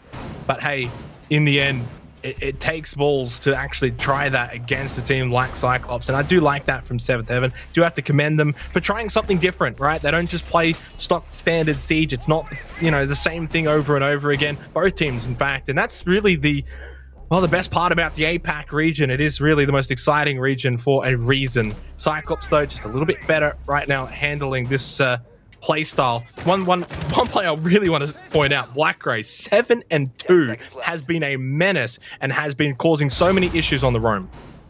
5 seconds to go. Yeah, definitely a concern for the attack. Attackers They need to try and defuse a bomb. formulate a way to deal with him, shut him down, and reduce his impact in these rounds. They don't really have the operators, I guess, to directly counter that kind of playstyle though at the moment. I mean, sure, you have the Thatcher, which could take down some of those Mute Mozzie combos if you want to drone ahead, but it's not like you have the likes of the Jackal or the Lion that really shut down these roamers efficiently. So it will really come down to effective communication and some really strong drone work. 7th Heaven still with 9 available, so I wouldn't count them out of this round, but Gatorada! He hits the wall bang there onto Ray, who was trying to place a breaching charge on the wall. That's a devastating loss for the attack. Oh, and they've just lost the second one as well. Edie gets eliminated by Black Ray over in Garage. And suddenly it's a 5 versus 3. That one too, a wallbang.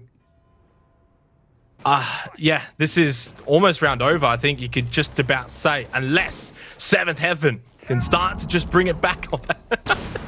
Spirited trying to throw that one down these main stairs, but catches the back of his teammate and ends up almost flashing himself. 4 versus 3. A lot of time on the clock, minute 45 seconds. So not horrible anymore for 7th Heaven. A 5 versus 3 would have been disastrous from here on out for Church Arsenal. And really, if Cyclops had got every member back to site, from there, you would have said it would have been impossible for 7th Heaven. But Anaton still roaming on the Vigil. 4 versus 3. Not that bad. There's a chance for 7th Heaven to get back in this round. There's a chance, but it's slim at the moment. I think they really need to try and find one of these roamers. Anaton was almost taken down. 7th Heaven need to try and hunt this player, but I think they're going to force the one. Souffle is going to swing in towards Cash.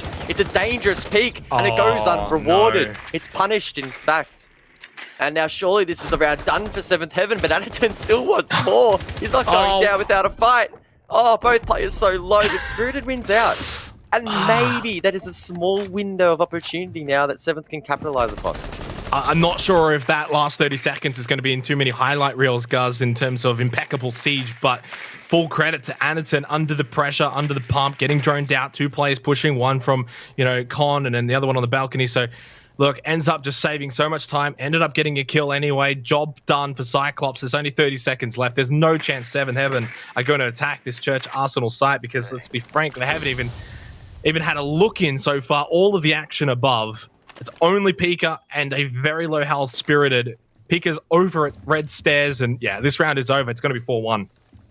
15 seconds to go.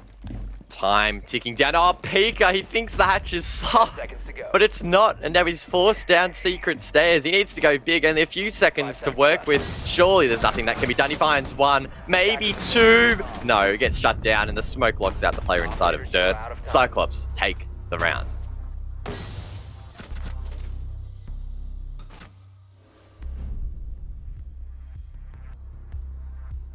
Well, it's definitely troubling times now for 7th Heaven. I think putting on our serious faces for a little brief amount of time, guys, has been a lot of fun, but this is pretty bad news. Cyclops are just running rampant, as they did on Consulate, which was 7-2, just to remind everyone.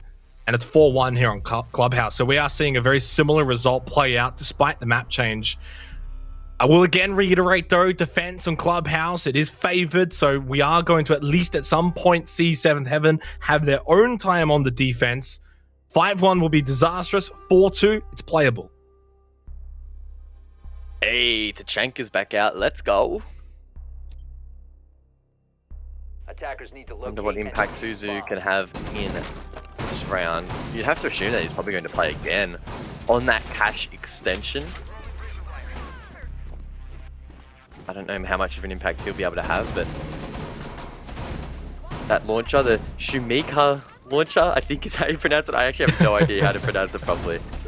It's Shumika. Shumika? I think That you probably should stop sounds now. alright. That sounds Russian enough, I think. I think We'll you're have to see close how to much say that launcher Schumacher, can actually- the race car driver. No, we're not on the racetrack. Left before insertion. I don't know, are we? Because Cyclops are racing through this game. 5 seconds Not a bad to go. segue. I'd say, yeah, they are a little bit, to be honest. I mean, 4-1's a good lead, and Attackers must this locate could turn into a and 100% speed run pretty quick. Maybe a cheeky spawn kill here as well could speed that process up. I thought that maybe Aniton was going to go for something a little bit cheeky, but CAG is setting up pretty default at the moment. This is the power of Cyclops as well, right? We love it when they're aggressive. We love it when they're roaming, when they do some cheeky different strats. But also at the same time, the fact that they can always fall back to the stock standard and they can always fall back to that structured, methodical siege that we see time and time again, I think really lends into how strong this team can be at their best.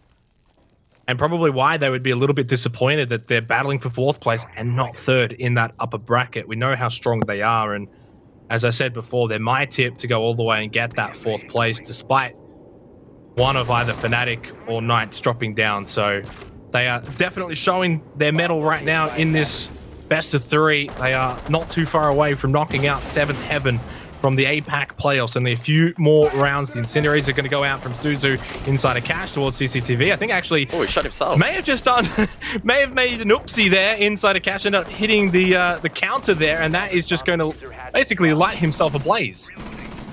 Yeah, it was eventually cleaned up. Aniton down as well. Might be able to crawl back to safety, finds refuge in towards the side, and Ayagator can try to pick him up. Gatorada, meanwhile, brings it back. So it's a 3v3 off the back of the reset. And with the diffuser down, 7th Heaven not in the most comfortable of positions. And this is the difference between some teams, because Cyclops looked a little messy. They made a mistake, but yet 7th Heaven were not able to capitalize because Cyclops understood the scenario that they put themselves in, what they needed to do to rectify things. And they were able to quickly actually get on the counterattack almost immediately as 7th Heaven tried to punish them. They then get back on the attack themselves, get those frags. Now that's why they're up 3 versus 2. Souffle and Ray to maybe try and salvage this half and send it to 4-2. But I'm not going to lie, guys, it is seemingly looking like a 5-1 Cyclops defense on Clubhouse.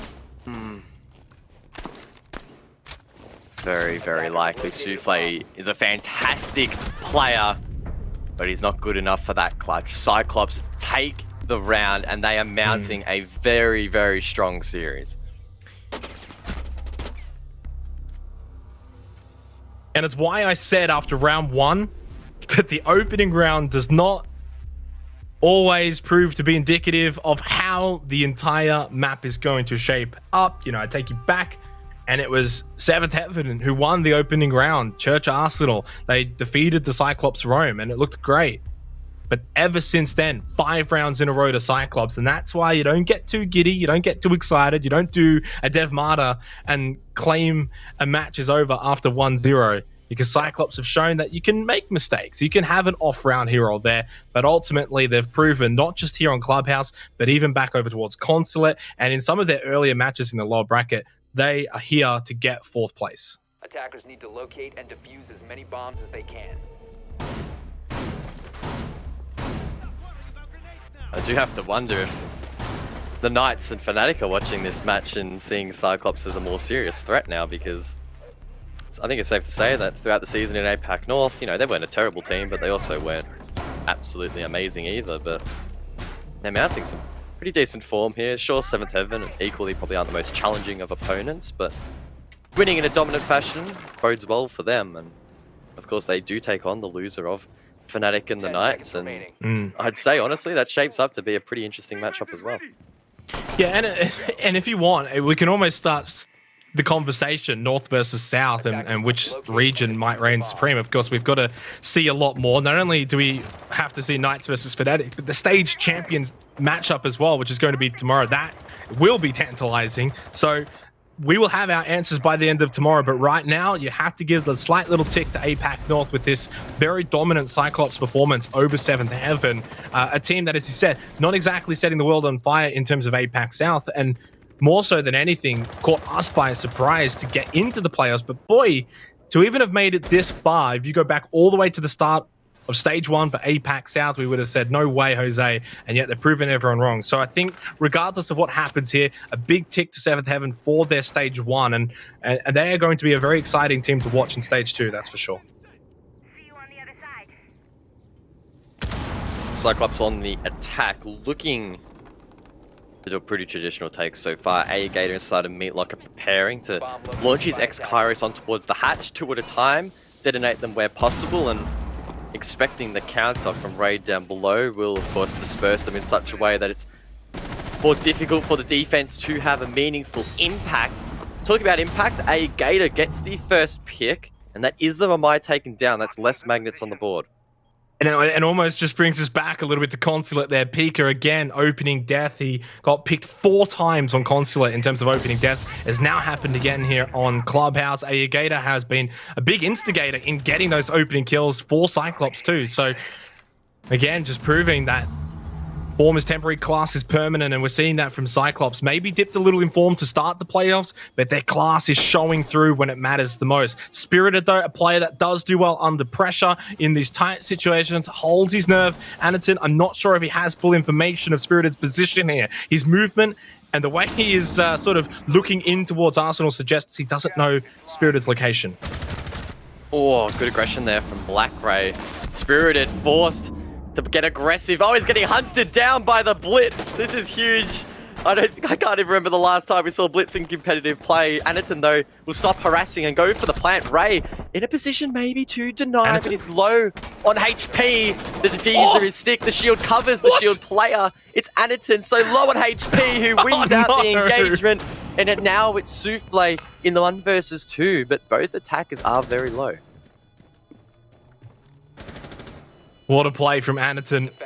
Whether it's Montang, whether it's Blitz, it's a shield nonetheless. Souffle knows he's under so much pressure here.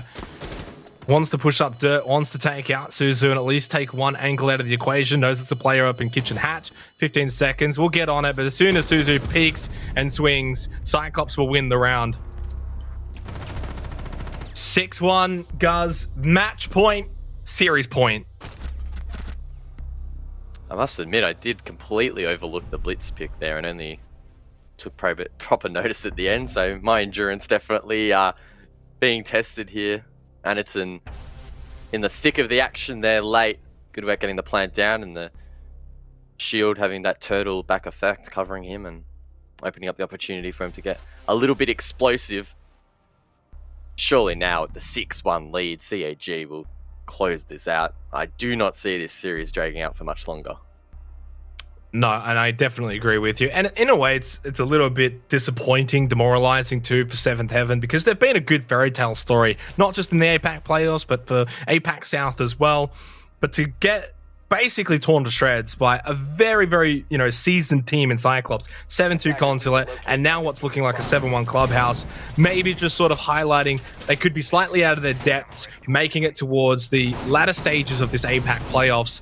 But so many lessons that they've been able to learn from this, right? And this is the key takeaway for me, is how they respond in stage 2. Because you got to look at this loss, and this one in particular, as a big learning, right? You've been taught a lesson by Cyclops. There's so much you can take away from this as a team, and it's about now improving going into stage 2. So I still give them a big pass mark for the stage as a whole, but it's now about responding in stage 2, because they are unfortunately going out of the playoffs with a bit of a whimper. 5 seconds to insertion. Oh well, I'm sure they'll go back to the drawing board. Of course, these teams that aren't attending the 6th Invitational will have a decent break to sit back, relax, and then jump into some scrims and build upon what they've established in stage 1 for stage number 2. I'm sure we'll have as many trials and tribulations as the first, there's no doubt about that. Attackers recovered the bomb. Stage 2 is going to be absolutely insane, not only for these teams, but the teams that also didn't make the playoffs as well. But enough about that. Aya Gator has been taken down 30 seconds into this round. Souffle, with a last-ditched attempt to keep his team alive, is activated, and he'll be hunting for more. Well, there's a cheeky reminder that I thought maybe I'd want to bring up at some stage. I may see whether or not Souffle and the rest of 7th Heaven can claw this round back, giving myself a bit of time to maybe bring up this stat that I'm thinking of. Right now, it's looking like that could happen, although Black Ray from Lounge at least getting another one and now pushing up top red. This is a perfect push from Black Ray. Never mind my stat. Xenox, I don't know why I'm even bothering. This is all but Cyclops' to win. Pika in a 1 versus 2. To maybe just extend their life here in the APAC playoffs. I would imagine there's not much he can do. Gatorada will shut him down, and we'll say goodbye to 7th Heaven. Cyclops move forward to the lower bracket final. They will await the loser of Knights and Fnatic tomorrow. Destiny for Cyclops is 4th place. We'll see if they can achieve it. 7th Heaven fizzle out of the playoffs, but Cyclops, they stand strong. They put in a really solid effort, and they close out the series in a confident fashion. They set themselves up nicely for the next round of the lower bracket, which of course will be against the Knights or Fnatic. I do want to say though, for 7th Heaven, Guz, and I said it a few times on the broadcast, they had a very inspirational run in APAC South and the APAC playoffs, so commiserations to them. They should be pretty happy with their performance as a whole for the stage. A little bit disappointing, of course, to see them go out in this fashion, but Cyclops is such an amazing team, guys. It's not surprising at all to see them push and really dismantle the 7th Heaven team. 7-2 on Consular, 7-1 on Clubhouse. Yeah, whilst Cyclops haven't been the best team in APAC or even the best team in APAC North, they have tended to be the strongest team from Japan. They'll retain that title at least for now, and like they said themselves, despite a disappointing start losing to Kira, they're looking to just make the most of the situation that they find themselves in. And if they can somehow salvage a 4th place finish, that is still some really solid points, some solid prize money as well. And I don't think they can complain too much considering how this playoffs started for them. And of course, for 7th Heaven, they do still walk away with SI points. So a nice little playoff run, but it does come to an end along with, of course, this show. So we're going to throw it back over to the desk where they can wrap it all up. Thank you very much, Xenox. We're going to wrap a little bow on it, of course. A great game from CAG, all things considered. A series that, I mean, looking back at it, was never in doubt, but when we were starting to talk about it, we did have concerns. 7th Heaven have definitely shown that they're up to the challenge, Dev, but just not today. Yeah, I think it's a bit of a shame for 7th Heaven, the fact that I don't really think that game represented how strong they are as a team.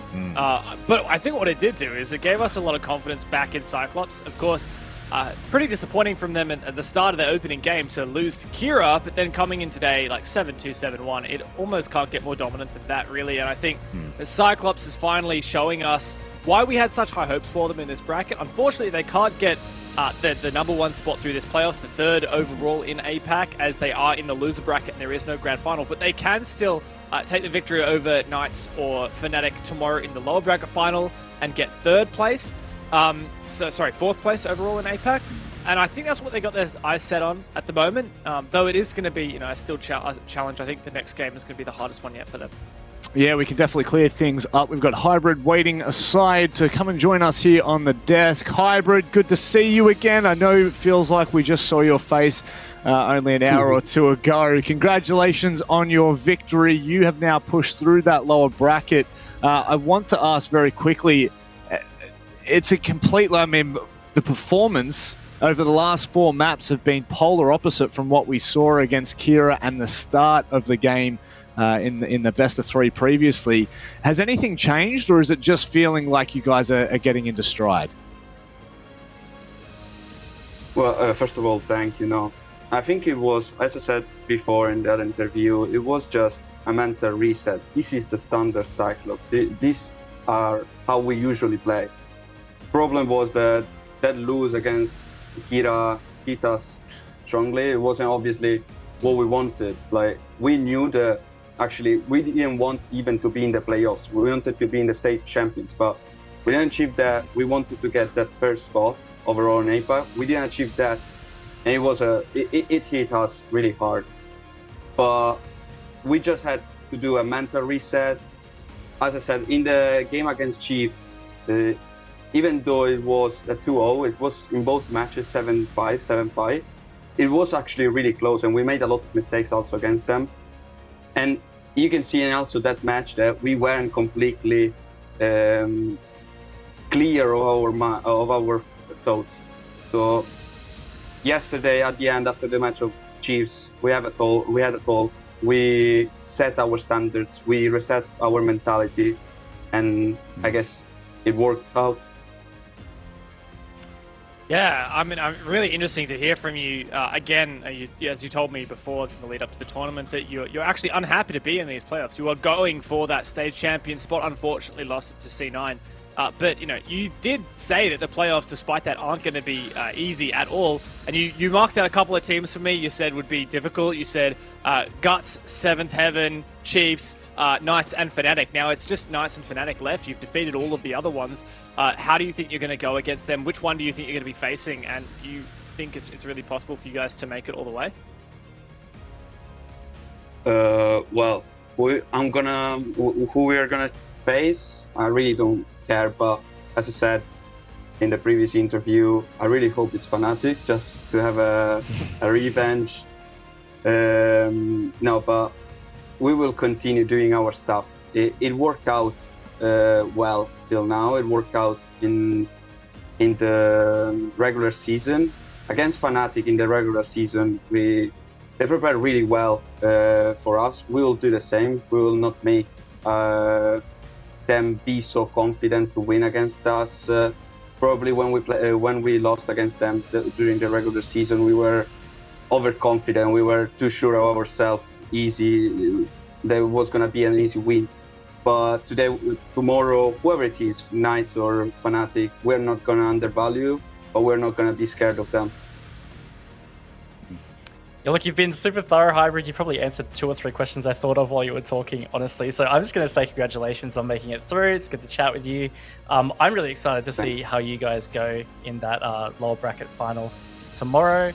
I honestly don't have a question, so that's all I'm going to say. I'm just going to throw it back to Matic. Yeah, no, look, Hybrid, I think we're all awaiting that game for you guys tomorrow. I don't think anyone expected anything less than that lower bracket run, so we'll leave it there and we'll give you the time to rest and recuperate. We'll see you tomorrow for whoever it is that you're playing. Yeah. Okay. Goodbye, friend. Goodbye.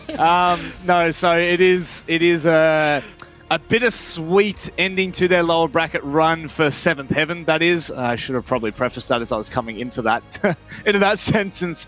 But there is still a lot to take away for 7thHeaven there, Raven. They did have what has been an incredible first stage in APAC South, and now pushing into the playoffs. I think they've exceeded expectations.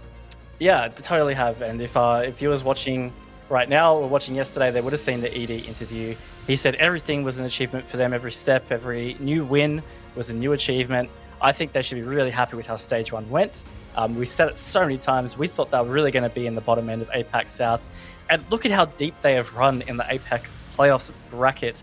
which is a combination of both sub-regions as well as South Asia. I think it's incredible. So I'm really excited to see 7th Heaven moving forward. Yeah, no doubt about it. I think that 7th Heaven have absolutely outperformed this season. Remember that they came through relegation, so it's just everything is a massive achievement from here on out. Like ED said, I'm a bit gutted that we didn't get to another interview with him, but fortunately we got to chat to Hybrid, who's a lovely chap himself. And CYCLOPS have made that lower bracket run a reality. Honestly, like I'm going to say it again, I think I've said it so many times. Over the course of this weekend, I thought going into this, CYCLOPS was the team to take the whole thing, and since they lost that opening match to Kira, that was denied of them. The best they can achieve is 4th overall in APAC, and they'll have to win against the loser of Fnatic and Knights tomorrow in that massive best-of-3 series. Honestly, tomorrow is absolutely stacked for games. Every match is going to be insane. It really is, my friend. You've wrapped that one up with a little ribbon on top, and I think that the cherry will soon be following on top of that cake, Raven. We've got 3 unbelievable matches tomorrow. We kickstart off with Fnatic and Pittsburgh Knights to determine who will be 3rd overall in the playoffs, and then, of course, that tantalizingly juicy matchup with Cloud9 and Elevate. Oh, seriously spoiled for choice tomorrow. I couldn't imagine missing any of these games because they are incredibly exciting. It's the combination of stage 1. We've had so many matches in APAC North and South and over the last 2 days to get to this point and to finally figure out where everybody is going to sit in place. We've been referencing it as well. You know, where does the North versus South kind of argument start to sit? And we're going to see that beautifully here between Fnatic and Knights, as well as C9 and Elevate. We may get a resounding answer. Yeah, we're actually, for the very first time, going to see the number 1 and number 2 team in APAC playing tomorrow. They haven't played so far through the playoffs. They got straight a direct invite to that Stage 1 championship. C9 representing APAC North. Elevate representing APAC South. Perhaps this will be the first time an APAC team, or well, rather a Thailand team, has ever been the number 1 at APAC. If Elevate can make that happen, honestly, that would be amazing. So I'm incredibly stoked. Tomorrow's matches could not be better. We have a lot of questions unanswered. The Oceanic rivalry, Fnatic and Knights will be fantastic.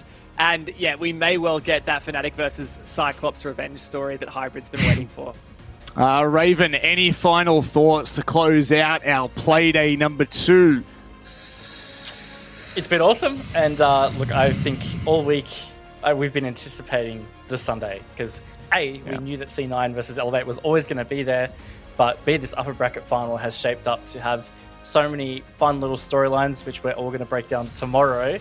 But I can't praise APAC Siege enough for stage 1. It's been so fun and so exciting to watch. Look, to be honest, this entire weekend was always going to be entertaining, but I don't think we expected how entertaining it could really be. We've seen 2 play days, ladies and gentlemen, and now on the back of it, there are only 3 games left to determine who will be 1, the stage champion, 2, the 3rd best team in the playoffs, and all that preceded. So without any further ado, we are going to close this show. We'll be back at 4 p.m. AEST tomorrow. Book it in. You will not want to miss it. Thank you for joining us. Good luck and have